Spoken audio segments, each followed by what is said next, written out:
alguien que viene y me propone crear un instrumento, digamos, para fondear proyectos de Argentina, ¿no? Digo, o sea, digo, a mí, digo, ¿qué querés que te diga? A mí me parece interesante. Ahora, es cierto, digo, por querer darle una mano a esos argentinos me comí un cachetazo.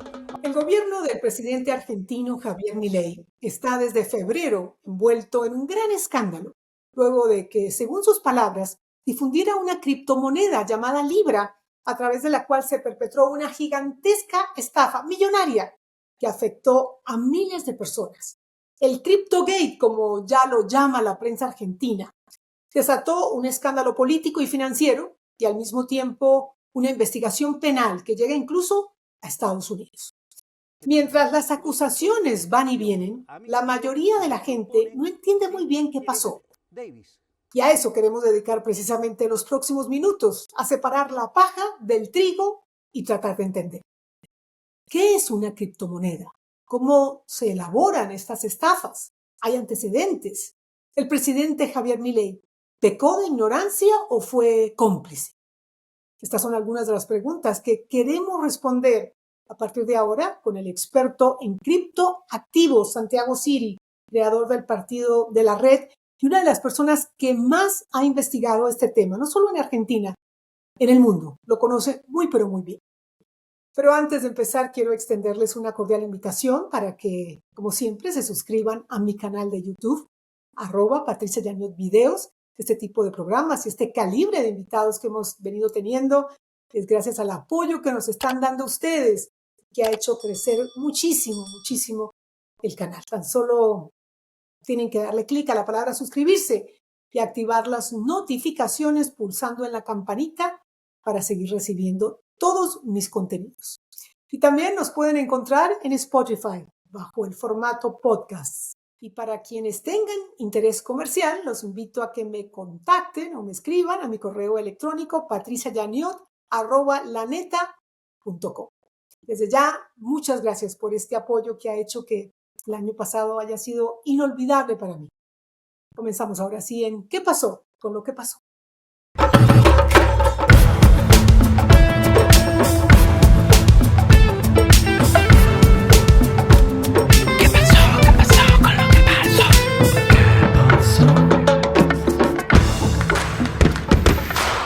Santiago, un verdadero gusto tenerte aquí en ¿Qué pasó con lo que pasó? Para que nos lleves de la mano con este escándalo que enfrenta el presidente argentino Javier Milei. Bueno, y les quiero contar que Santiago, además de ser un experto en criptoactivos, ¿no? Fue una de las primeras personas en advertir lo que podía pasar y que efectivamente pasó. Así que empecemos por el principio, Santiago, para las personas que nos ven y que no están muy familiarizadas con el tema de las criptomonedas. ¿Qué es una criptomoneda?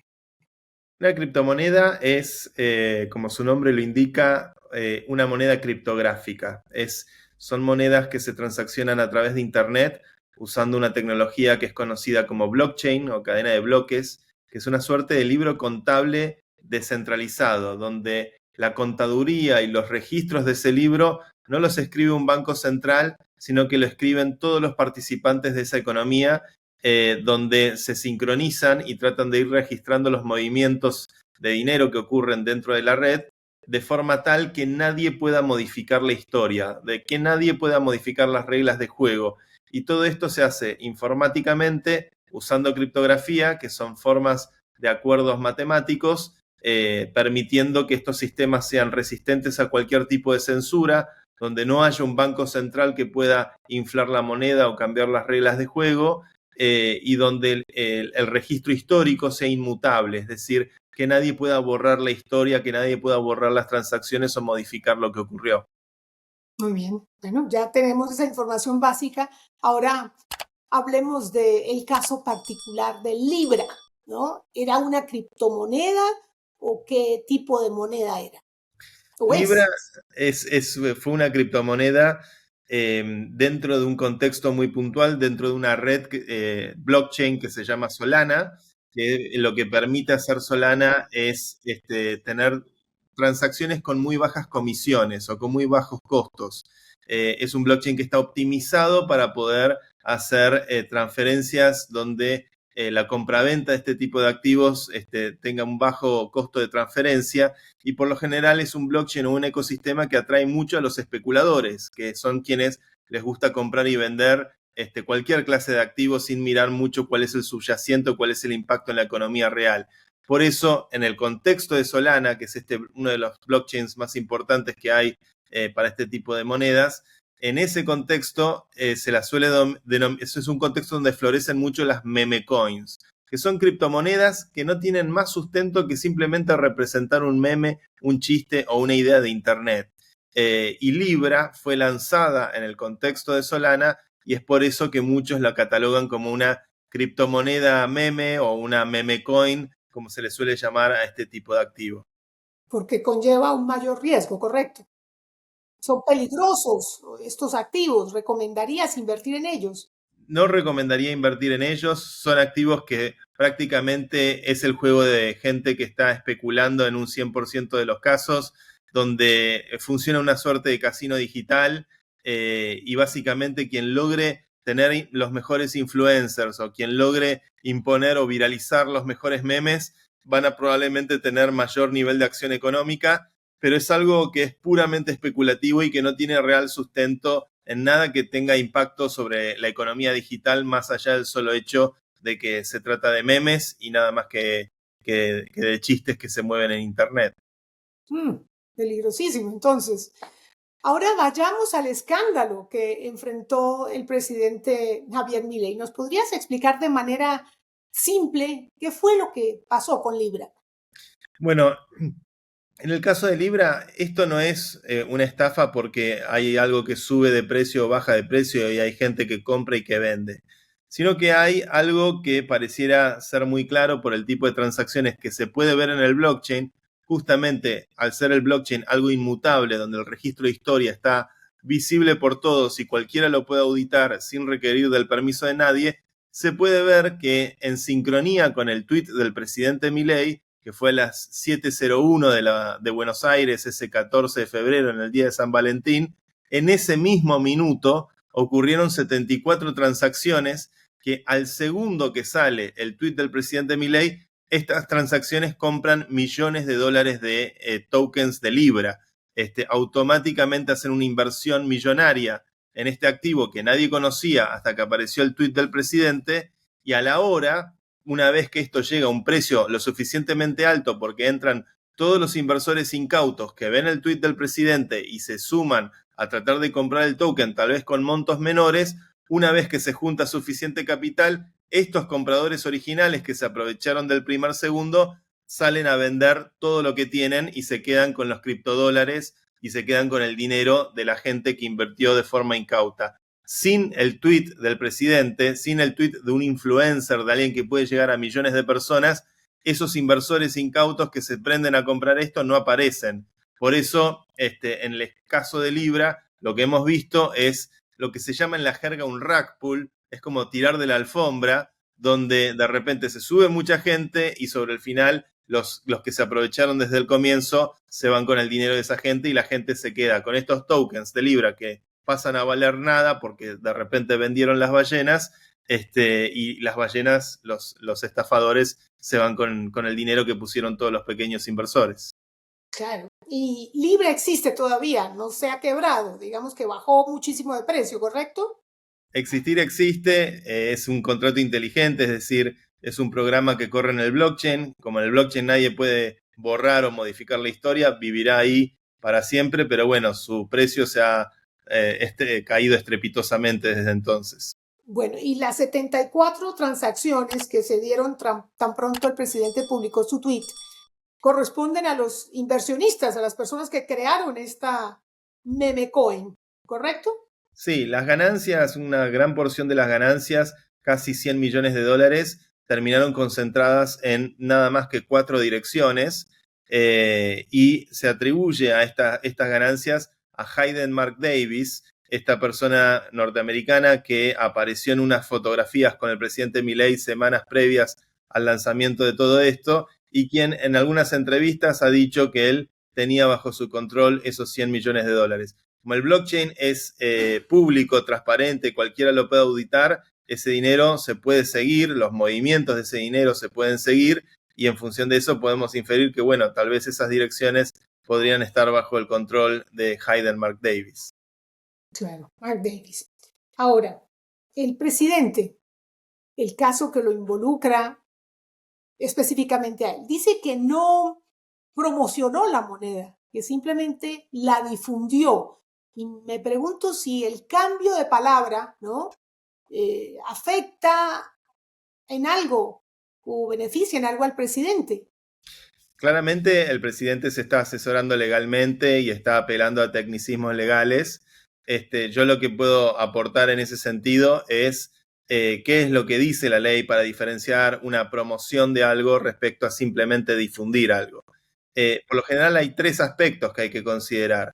El primero de ellos es si en el mensaje de promoción o de difusión hay lo que se llama un call to action, un llamado a la acción. Es decir, yo incluyo un link o incluyo la dirección de una billetera cripto, como fue el caso del tweet del presidente. Quiere decir que estoy llamando a la acción, diciendo a los usuarios, hagan clic acá, vean esto, tomen acción con esto que estoy recomendando. Ahí yo personalmente veo que sí, claramente hubo un llamado a la acción en el tweet del presidente. Los otros 2 consideraciones que habría que ver es si hay lenguaje objetivo, sin ningún tipo de arenga, sin ningún tipo de sugestión. Tal vez eso será para los tecnicismos legales, los técnicos legales que puedan tratar de entender si el tuit del presidente fue objetivo o no fue objetivo. Y después, por último, si el presidente tiene algún tipo de beneficio económico por publicar ese tuit. Es decir, si está incentivado a hacerlo porque le representa una ganancia económica de alguna manera o porque le pagaron para hacerlo.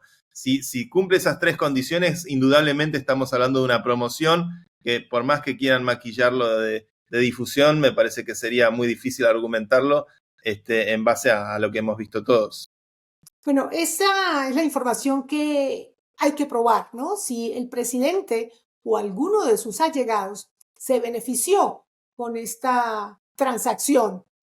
Y tengo entendido que, no sé si fue Hayden Mark Davis o alguien de su entorno, ya ha hablado y ha dicho que para acceder al presidente en una reunión tecnológica en el hotel donde se hospedaba durante su campaña, cobraban $5 millones para poderse reunir con el presidente. Y que además el presidente Milei, por favor corrígeme si estoy equivocada, trabajaba para una de las fundaciones, para una de las organizaciones de uno de estos creadores de la moneda libra. A medida que pasan los días nos vamos enterando más cosas. Habrá que ver si la justicia determina la veracidad de esos dichos, pero hemos visto efectivamente gente muy prestigiosa de la industria cripto a nivel mundial que vino a la Argentina, como Charles Hoskinson, cofundador de Ethereum y cofundador de Cardano, 2 proyectos muy importantes, que ha dicho que le han pedido sobornos para poder tener una reunión personal con el presidente.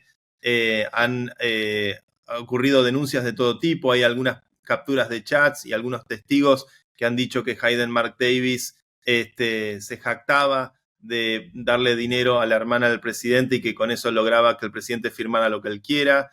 También hay entrevistas previas al lanzamiento de todo esto, donde el hermano de Hayden Mark Davis comenta que se firmó una carta de intención entre Javier Milei, firmada por el propio Javier Milei, y una de las empresas de ellos, que se dedica a la compraventa de criptomonedas. La verdad es que también hay muchas entradas a la Casa Rosada por el propio Hayden Mark Davis, que se sacó 2 fotografías con Javier Milei. Yo, la verdad, lo único que puedo testificar en ese sentido es que a lo largo de los últimos años, como alguien que representa al sector de las criptomonedas en Argentina, siempre fue absolutamente imposible para mí acercarme al presidente Milei.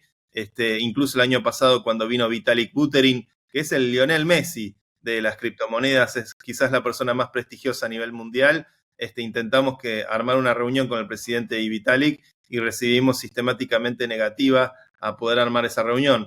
Con la luz de los hechos de lo que hemos visto recientemente, creo que queda un poco más claro por qué y qué intenciones tenía el presidente tal vez con todas las cuestiones vinculadas a blockchain y criptomonedas. Claro. El presidente en su defensa, en una entrevista muy controversial, ha dicho que promocionó, no, difundió esta moneda porque el planteamiento que le hicieron fue para recaudar fondos para financiar emprendimientos tecnológicos. ¿Eso es así? ¿Qué sabes de eso? Eso decía cuando uno entraba a la página web, una página web hecha aparentemente lanzada media hora antes del anuncio del presidente y que deja bastante que desear, bastante amateur en su diseño y demás. La página web decía que efectivamente iban a usar las ganancias o lo que se generara con este token para financiar pymes y proyectos vinculados a la causa liberal en Argentina. En esa misma entrevista también el presidente Milei dice: bueno, pero las meme coins son un casino digital, lo cual esa contradicción en términos de usar un casino digital para poder financiar proyectos de la economía real, me parece que hay en esos dichos del presidente generan, al menos para mí, muchas más preguntas que certezas. Y la verdad es que también si miramos la historia de Javier Milei, desde que era diputado nacional e incluso antes, siempre promocionó desde sus redes sociales, su biografía de Instagram, promocionaba cursos de trading, promocionó un proyecto que se llamó CoinX, que después estuvo envuelto también en un problema legal muy importante en la Argentina, promocionó un NFT que se llamaba Vulcano, rarísimo, también que a las pocas semanas se desplomó en su precio. Creo que hay cierto grado de reincidencia por parte de cómo Javier Milei entiende este tipo de tecnología y la usa en función de encontrar en ella tal vez un mecanismo de financiamiento donde evidentemente no se está dejando asesorar por los mejores, sino por gente que, la verdad, como Hayden Mark Davis, que deja mucho que desear. ¿Quién es exactamente este hombre? ¿Qué trayectoria, qué antecedentes tiene? Mira, el 30 de enero, cuando salió publicada la foto entre Javier Milei y Hayden Mark Davis, lo primero que hice fue googlearlo, porque preguntando entre colegas, absolutamente nadie lo conocía, y yo recibí preguntas en mi teléfono si yo lo conocía o lo había escuchado hablar de él. Yo participé de conferencias en el mundo de las criptomonedas en más de 20 países, jamás escuché hablar de él. Y lo que me llamó la atención es que cuando uno lo googleaba, no había nada de información sobre él, no tenía ningún tipo de huella digital.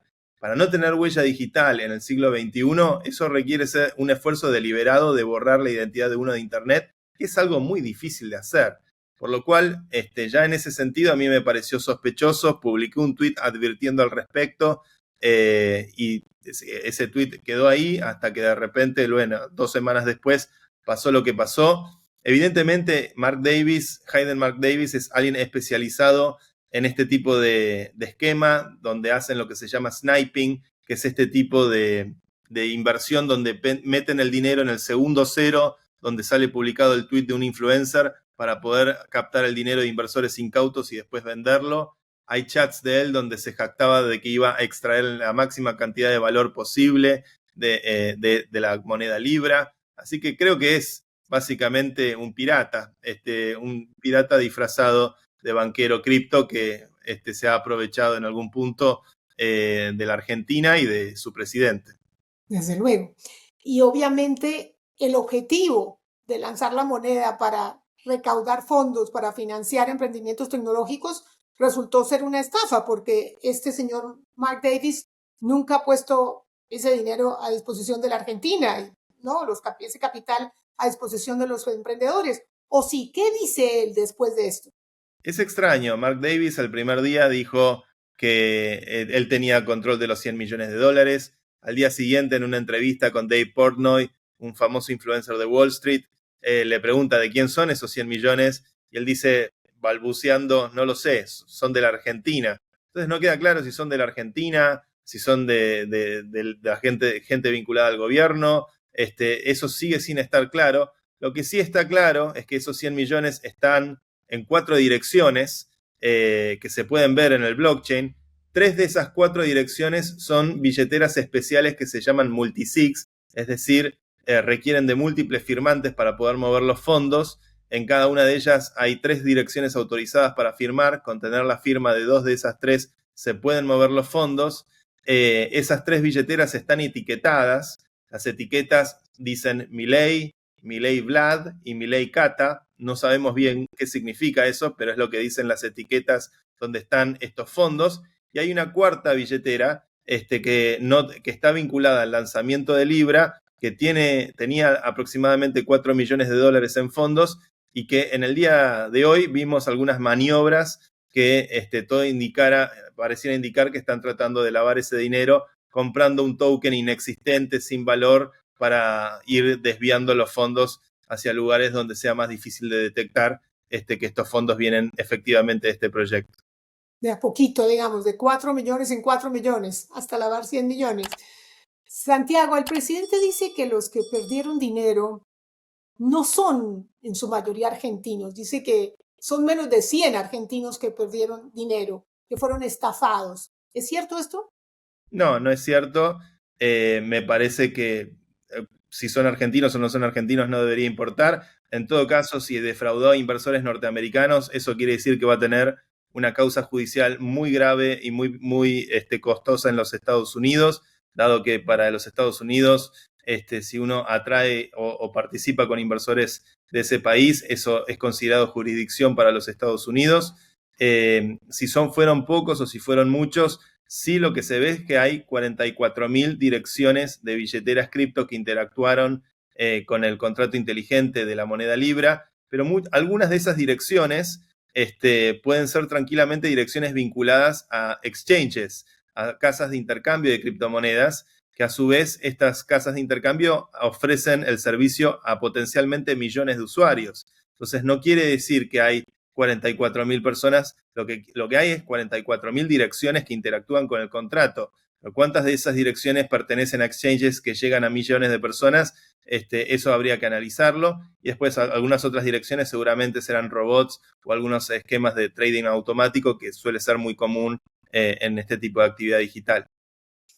Cuéntanos judicialmente en qué va la causa, políticamente en qué van las cosas, porque tengo entendido que ya la oposición pues quiere aprovechar este escándalo, ¿no? Esta estafa para solicitar un juicio político contra Milei. Esto es posible. Entonces, si me puedes, digamos, describir las dos avenidas, la política y la judicial, ¿en qué van? Sí, un sector de la oposición vinculado con el peronismo en Argentina se apresuró en hacer un pedido de juicio político.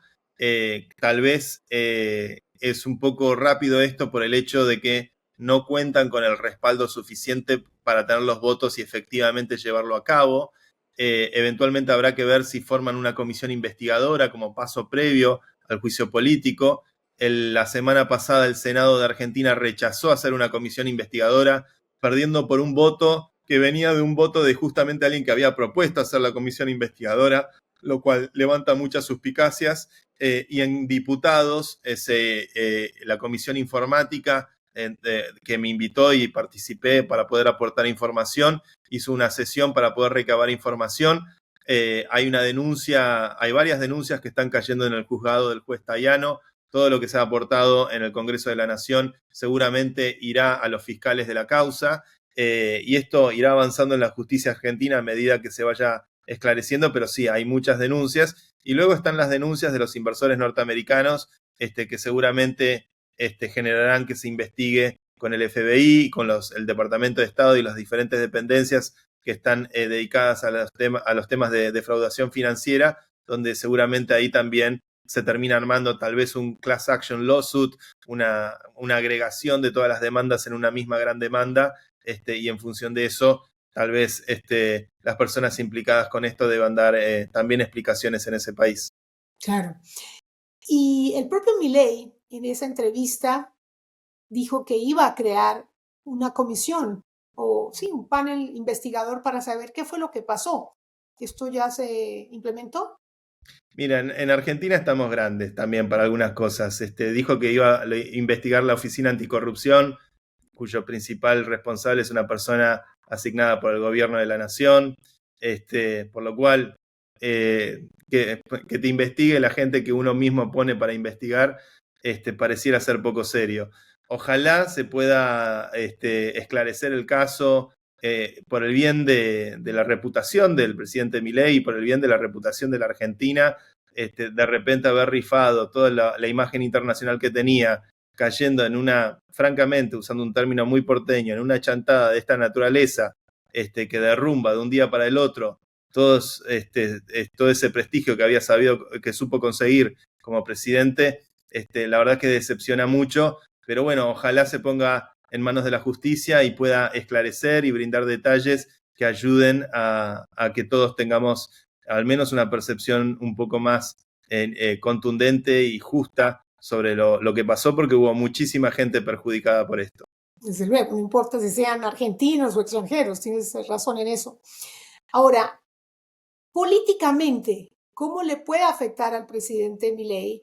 Porque, pues, esto fue, como dices tú, una chantada en el terreno que dominaba el presidente Milei, ¿no? El tema económico ya había promovido, como nos decías al principio, criptomonedas, le encantaba este terreno, digamos. Se supone que lo conocía. ¿Cómo crees tú que le va a afectar? Bueno, definitivamente creo que sus chances de querer ganar el premio Nobel, como él mismo dijo sobre sí mismo, no creo que sean muy buenas en este momento. Políticamente me parece que Milei tiene un grado de popularidad muy grande, tiene mucha gente que lo apoya porque está viendo que en Argentina hay cosas que van en muy buen rumbo. Indudablemente la lucha contra la inflación es una lucha que definitivamente era una victoria para el gobierno de Milei. También la seguridad en las calles ha mejorado mucho, donde ya no hay tantos piquetes como solía haber en una época. Creo que Milei tenía muchos éxitos para mostrar, pero lamentablemente al haber hecho esto y al haber elegido ciertas agendas que no son las agendas para lo que lo votaron genuinamente, esto me parece que en aquellos sectores de la sociedad que tal vez dudaban de Milei, que tal vez, o que no necesariamente lo apoyaban, pero que tampoco lo criticaban, al menos lo que se está viendo en las encuestas actualmente es que aquellos que estaban tal vez en el color amarillo están pasando al color rojo, a la percepción negativa de Milei. Entonces está polarizándose la imagen alrededor de él. Creo que tiene una base muy sólida de gente que lo apoya porque ve los resultados en la economía formal de la Argentina, pero indudablemente este escándalo creo que desnuda un montón de aspectos sobre las cosas que Milei dice, pero que después cuando las hace, no las hace del todo bien. Claro. Él en la entrevista también dijo que iba a tener que crear un muro entre la gente que busca verlo, ¿no? Plantearle, no sé, propuestas, y él. ¿Tú crees que esto se va a dar, digamos, con su hermana, que es como su jefa? Él la presenta como su jefa. ¿Cómo crees que se puede dar esta distancia que quiere crear Javier Milei entre la gente que lo quiere conocer, se quiere reunir con él? ¿Esto es una excusa o es porque él plantea que lo engañaron, básicamente, a él también? Sí, creo que esta dinámica entre él y su hermana es muy notoria. Yo creo que Milei es un monstruo de dos cabezas. Cuando hablamos de Milei, francamente deberíamos hablar de los hermanos Milei prácticamente en todo momento, en todo lugar, donde hay una dinámica muy clara entre ellos dos. La hermana del presidente ha tenido la responsabilidad de armar el partido, La Libertad Avanza, y de ser la que ejecuta un montón de las decisiones económicas vinculadas con Javier Milei. Y Javier Milei es un poco el gran intelectual, entre comillas, ¿no? Que se dedica a dar las charlas y a tratar de inspirar a la gente. Y creo que son una dupla formidable en ese sentido por cómo funcionan ellos dos. Me parece que hay que entender que la dinámica propia de ellos es así. Levantar un muro, la verdad es que yo desearía que sea que sea el presidente de los argentinos, que es para eso lo que lo eligieron. Lo que veo personalmente, al menos una apreciación política que puedo hacer sobre los hermanos Milei, es que parecieran estar más interesados en ser los paladines de la ultraderecha global y sacarse fotos con Elon Musk y con Donald Trump y ir a conferencias de ultraderecha en diferentes países del mundo, donde se dedica a hablar de la agenda woke o de pegar cuestiones de ideología en prácticamente todos sus discursos, en lugar de representar a la Argentina, de hablar de las cosas buenas que tiene nuestro país, de juntarse con el talento genuino que tenemos en el sector tecnológico, especialmente en el sector cripto, que es uno de los más sofisticados a nivel mundial, Milei jamás nos ha dado la hora a los que nos dedicamos a ese sector, por lo cual yo personalmente quisiera verlo convertirse en el presidente de los argentinos. Hoy por hoy lo único que veo es alguien obsesionado con ser una figura global de la ultraderecha, y que por momentos pareciera olvidarse que nos tiene que representar a nosotros, a los argentinos, que somos en definitiva el pueblo que lo votó. Un excelente punto. Ahora, ¿qué dice la hermana de Javier Milei? ¿Se ha pronunciado? ¿Qué dice Manuel Adorni, que es su vocero, ¿no? Es la persona que lo representa habitualmente en estas conferencias de prensa, el vocero presidencial. ¿Qué dice? Es una excelente pregunta. ¿Cómo es la voz de Karina Milei?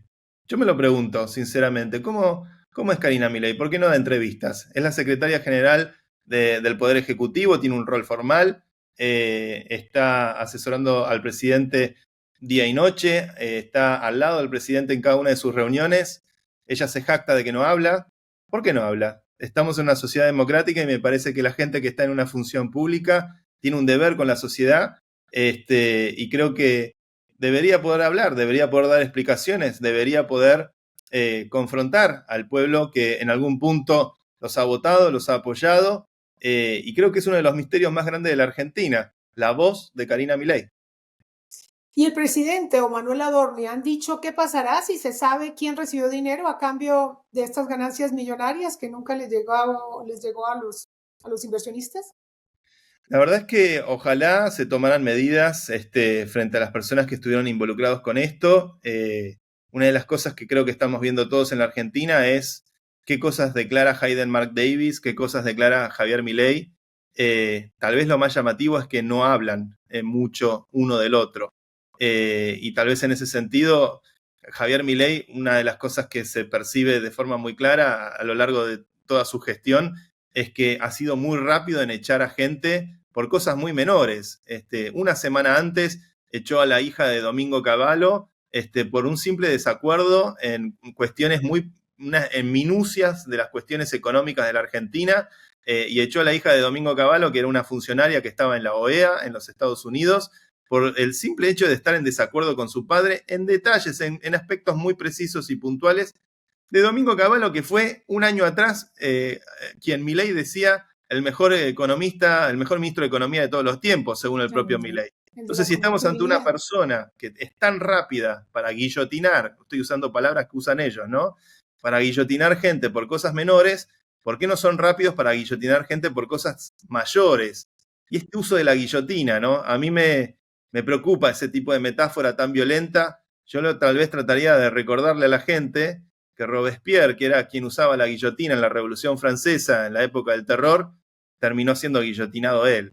Entonces, tendría cuidado con ese tipo de expresiones, porque francamente estamos en una época donde me parece que tenemos que aprender a vivir de forma democrática, y si ocurren escándalos de esta naturaleza, me parece que es ahí donde hay que reaccionar rápido y no con detalles, con economistas de otro tiempo que discuten prácticamente el punto y coma de una palabra. Claro. Me pregunto yo, Santiago, si existe la posibilidad de que Hayden Mark Davis envíe parte de ese dinero recaudado para efectivamente financiar proyectos tecnológicos, si es posible que haya, digamos, esa solución, y eso evitaría, me imagino, un juicio. No sé si evitaría un juicio, porque pues obviamente la gente perdió dinero, pero por lo menos lo que recaudaron, que vaya al objetivo para el que supuestamente fue creado. Creo que indudablemente es quien más de esas explicaciones debe dar es Hayden Mark Davis. En ese sentido, él ha dicho que tenía control sobre sus activos, ha expresado una voluntad de tratar de volver a poner los fondos en el proyecto Libra. Nada de eso ha ocurrido. Claramente el control de esos fondos pareciera no estar estrictamente en su control, dado que hay otros firmantes que tendrían el derecho a poder mover esos fondos, y creo que habrá que ver. Se puede, obviamente, con esos fondos tratar de retribuir a quienes participaron de la inversión. mi sospecha es que los que se quedaron con esos fondos y participaron de la inversión es el propio Hayden Mark Davis, haciendo esto de sniping, esta técnica de comprar en el segundo cero y vender cuando entran los inversores incautos. Sería bueno tal vez encontrar un mecanismo para retribuirle a esos inversores incautos que perdieron tanto dinero, o encontrar algún mecanismo que esos fondos puedan recomponer de alguna forma el espíritu del proyecto, que era ayudar a proyectos vinculados con el liberalismo en Argentina. Tengo muchas dudas al respecto de eso, pero creo que indudablemente será tarea de la justicia determinar la responsabilidad que tuvo Hayden Mark Davis y qué hacer con esos fondos. Ya para terminar, Santiago, dejando de lado el caso Milei, ¿estas estafas ocurren con frecuencia? Sí, lamentablemente y trágicamente hemos visto este tipo de esquemas ocurrir a lo largo del año pasado. Hubo un fenómeno que fue el de las celebrity coins, que son criptomonedas que se apoyan en la difusión de una celebridad que llega a millones de personas, y todas terminaron en algún punto con multas millonarias. Fue el caso de Kim Kardashian, que en algún momento promocionó criptoactivos, tuvo que pagar una multa de $1 millón. Fue el caso de Floyd Mayweather. Hubo una influencer también en los Estados Unidos que se llama Hailey Welch, que promovió una criptomoneda, se hizo famosa por una frase en internet, hizo una meme coin, y igual que en el caso de Milei, a los pocos minutos, a la hora, se habían ido con el dinero los propios creadores de la moneda, y eso es una causa que está avanzando en la justicia de los Estados Unidos. Trágicamente, en el Far West, de estas monedas poco reguladas, como es en el contexto de Solana, no así como otros contextos como Ethereum o Bitcoin, que son contextos mucho más serios, mucho más robustos y sofisticados en este tipo de instrumento de inversión. Pero bueno, en el caso de Solana, creo que hemos visto en algún punto un Far West, donde muchos especuladores de esta naturaleza sacaron ventaja de jugadores inexpertos usando información privilegiada. La ley del más vivo, por supuesto. Entonces, las criptomonedas, este tipo de criptomonedas, ¿se deben regular, crees tú? ¿Hacia dónde va la regulación? ¿Hacia dónde va este sector de la economía financiera? Hay regulaciones buenísimas ya existentes para que aplican a los mercados financieros y que nacieron, por ejemplo, a partir de la crisis del 29. Si uno hace solicitación pública para invertir en un activo en los Estados Unidos, eso está súper regulado ya. Uno tiene que informar a la Comisión de Valores, a la Security Exchange Commission en los Estados Unidos, que va a hacer una solicitación pública, que va a pedir, que va a distribuir los fondos en determinados porcentajes a los accionistas correspondientes, que va a vender un determinado tipo de activo. Eso ya existe, ese tipo de regulación, y si uno se comporta de forma prolija, independientemente de si es criptomoneda, una acción o un ticket de lotería, si uno lo hace de forma prolija, no hay por qué temer. Las regulaciones que existen son muy buenas, están probadas hace casi 100 años y simplemente con ajustarse mínimamente a derecho se pueden hacer bien este tipo de ofertas usando blockchain o usando cualquier otra tecnología. Lamentablemente, muchos creo que tal vez pecan de desconocimiento, negligencia, ignorancia o simplemente mentalidad criminal y hacen este tipo de estafas. Bueno, lo bueno es que hay ya precedentes, multas, resoluciones, ¿no? Decisiones judiciales que, por supuesto, sí, hacen responsable a los estafadores. Pues, Santiago, muchísimas gracias por acompañarnos con este recorrido detallado, complejo, y bueno, a ver en qué termina el CryptoGate para Milei, su hermana y su gobierno. Ojalá todo termine esclareciéndose y todo sirva para que al menos la sociedad aprenda, se eduque, porque hace falta mucha educación financiera y podamos construir un capitalismo más saludable el día de mañana. Buen mensaje para terminar. Gracias, Santiago. Un gusto. Un placer, Patricia. Lo más importante lo acabamos de escuchar, que la justicia investigue esta gran estafa. Los argentinos tienen derecho a saber lo que realmente sucedió, lo que pasó. Y los inversionistas de Libra, mucho más, no importa su nacionalidad. La pregunta que muchos hacen es si el entorno del presidente se benefició económicamente de estas millonarias transacciones. El presidente ya negó que él hubiese obtenido ganancias tras el trino del escándalo, difundiendo, como él dice, la criptomoneda Libra o promoviéndola. Pero entonces, ¿el respaldo del presidente a Libra fue a cambio de qué? ¿Va a llegar ese dinero a la Argentina para financiar desarrollos tecnológicos? ¿Estaremos soñando? ¿Van a resarcir a los inversionistas? El gobierno de Javier Milei tiene bastante que explicar y las personas detrás de Libra, muchísimo más. Gracias por acompañarnos. Los veo la próxima semana en otro programa de ¿Qué pasó con lo que pasó? Y no se les olvide suscribirse por aquí en YouTube y seguirme en Spotify para los que prefieran el formato podcast. Gracias, muchas gracias a los que ya están suscritos. Chao, hasta pronto.